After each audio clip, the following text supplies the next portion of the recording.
Nagkaharap nga ang Meralco Bolts at ang Barangay Ginebra at alam naman nating lahat na itong ang Barangay Ginebra ay naghahanap ng panalo kontra nga dito sa Meralco Bolts. Kaya naman marami ang kinabahan na baka matalo na naman ang Barangay Ginebra dahil alam naman natin na malakas talaga itong Meralco Bolts at malakas din ang kanilang import. Ngunit laking gulat nga ng lahat na kinaya ng Barangay Ginebra itong Meralco Bolts at gumanda nga ang kanilang opensa at depensa. At lalo nung fourth quarter ay hindi nga nagkulaps ang Barangay Ginebra kaya naman ang ending ay panalo nga dito kontra sa Meralco Bolts. At natapos nga ang laban sa score na 96-110. Natambakan nga ng Barangay Ginebra itong Meralco Bolts at ang best player nga walang iba kundi ang nagbabalik na si Scotty Thompson na may 21 points, 7 rebounds at 7 assists.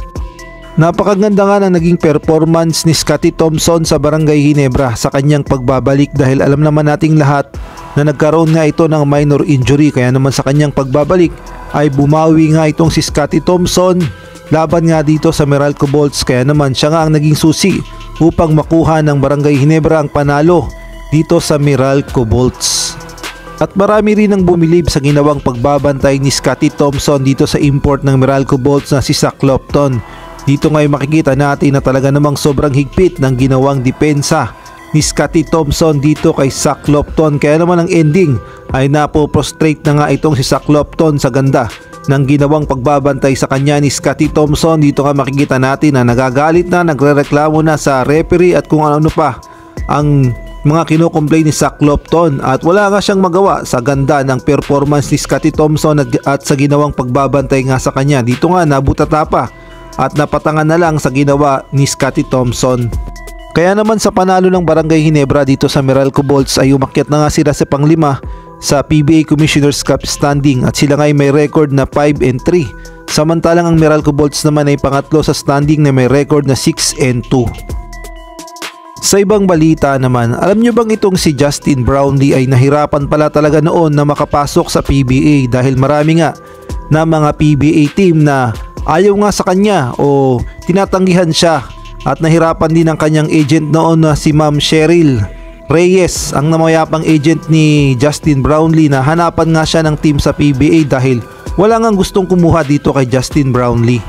Ang sabi nga dito sa report, talk and text, Meralco, Alaska and Global Port all pass up on Brownlee and after Ginebra's original import Paul Harris was sidelined due to a thumb injury last 2016 PBA Governor's Cup, the Kings give him a chance to prove himself. So lumalabas na Barangay Ginebra lang ang sumubok kay Justin Brownlee noong 2016 sa Governor's Cup. Ang sinasabi kasi kay Justin Brownlee noon, wala daw depensa, poor basketball player, madali mapagod, mahina sa ilalim ng basket, hindi tatagal sa PBA, hindi fit sa sistema kaya naman tinanggihan siya ng mga PBA teams. At tanging Barangay Ginebra nga lang ang nagbakasakali dito kay Justin Brownlee sa 2016 Governor's Cup kaya naman ipinakita nga ni Justin Brownlee na mali lahat ang pinaparatang sa kanya ng mga PBA teams na tumanggi sa kanya at ipinakita niya nga sa Barangay Ginebra na karapat dapat siyang maging import ng Barangay Ginebra at hindi niya nga sinira yung tiwala ng Barangay Ginebra na ibinigay sa kanya.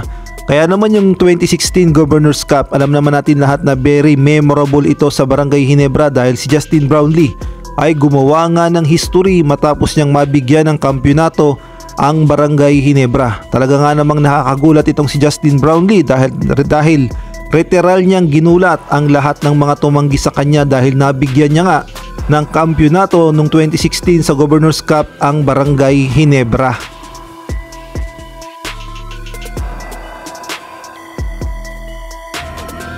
Kaya naman ang aral dyan ay don't judge the book by its cover. Kung napunta sana si Justin Brownlee sa Meralco Bolts, di sana tiba-tiba sila ngayon sa kampyonato dahil alam naman natin na super import itong si Justin Brownlee, ngunit sayang talaga ang pagkakataon na sinayang ng Meralco Bolts.